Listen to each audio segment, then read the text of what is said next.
What if one AI is built specifically for cinematic video, while the other is an entire AI ecosystem that can create, understand, and edit different types of content? Today we're putting Veo 3 and Qwen AI head-to-head with the same video idea.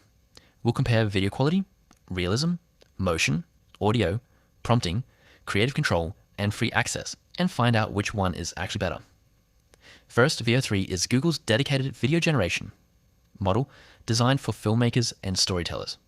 The newer Veo 3.1 focuses on realism, stronger prompt following, narrative control, and richer audio. Qwen AI is much broader. Qwen Studio combines AI chat, image, and video understanding, image generation, document processing, web search, and other multimodal capabilities.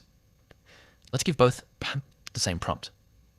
A cinematic golden retriever running through New York City at sunset, realistic fur, wet streets, handheld camera movement, natural lighting, emotional cinematic atmosphere.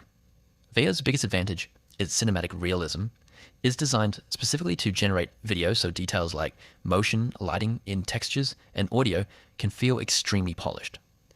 Veo 3.1 supports text-to-video and image-to-video, reference images, first and last frame generation, and video extension.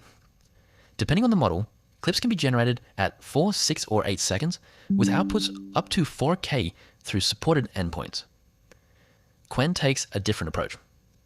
Its strength is the complete multimodal workflow. You can use Qwen to develop the story, create reference images, analyze video, and build prompts before generating your final visuals. For raw video quality, I'd give Veo the advantage. For cinematic motion and audio, Veo also gets my vote. Google's Veo 3.1 specifically emphasizes richer audio and improved audiovisual quality. But for overall AI workflow, Qwen becomes much more interesting. You can use Qwen as the creative brain behind a project.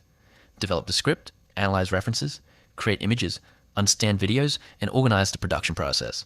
So if you're asking, well, which makes the better video? I'd choose Veo. If you're asking, no, which gives me a broader AI workspace? Qwen is the more versatile option. Qwen Studio is currently free to use, although limits and specific model availability can vary. Google also currently provides free Google Flow credits to users without a Google AI Plus Pro or Ultra subscription. Those free credits can be used with Veo 3.1 Lite, fast, and quality generations. So, which one should you choose? If your priority is high-quality cinematic AI video, go with Veo. If you want a broader AI platform for writing, images, video understanding, research, and creative workflows, Qwen is extremely powerful. My personal opinion, for making the actual video, I'd pick Veo 3.1, but I'd happily use Qwen as the AI brain behind the entire project. If you enjoyed this comparison, like, subscribe, and turn on notifications for more AI tool comparisons.